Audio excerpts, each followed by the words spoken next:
Bonjour chers étudiants, aujourd'hui nous apprenons comment écrire un essai argumenté. Pour cela, nous devons choisir un thème approximatif. Par exemple, nous avons choisi le thème égalité homme-femme. Pour écrire un essai argumenté, il faut avoir toujours un plan. Notre plan suivant. Introduction. Il faut clarifier l'essence de l'égalité homme-femme, il faut écrire ce que nous comprenons en disant l'égalité homme-femme, et il faut donner quelques informations statistiques. Il faut analyser la situation dans notre pays. Il faut donner quelques questions sur ce problème. Et conclusion. L'égalité homme-femme, c'est une question actuelle et délicate.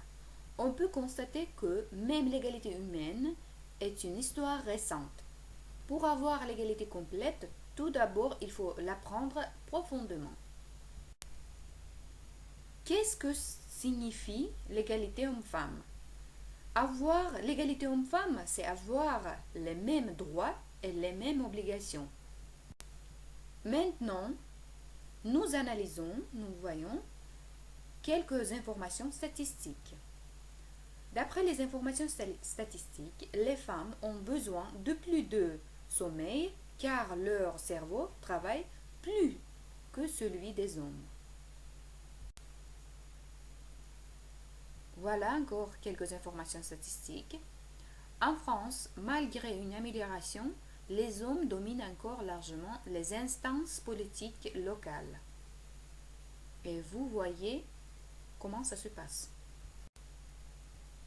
Pour leur très grande majorité, les femmes sont confrontées au sexisme au travail ou dans la sphère privée.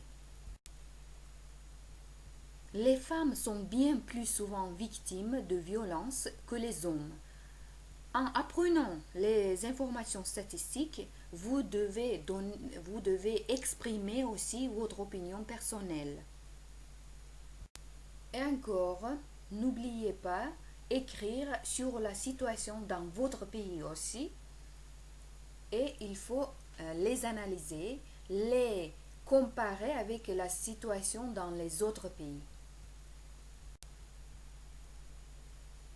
Pour concluser, ou bien pour faire une synthèse, ou bien vous devez comprendre tout d'abord la problématique du thème.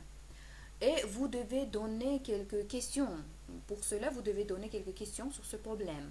Par exemple, comment peut-on faire de l'égalité professionnelle une réalité? Que reste-t-il à faire pour parvenir à la parité en politique? Est-ce normal que ce soit la mère qui s'occupe davantage des enfants? Qu'est-ce qu'une juste répartition des tâches au sein d'un couple? La répartition des tâches au sein des couples est-elle seulement une affaire privée? Et en répondant à ces questions, vous pouvez faire une conclusion aussi.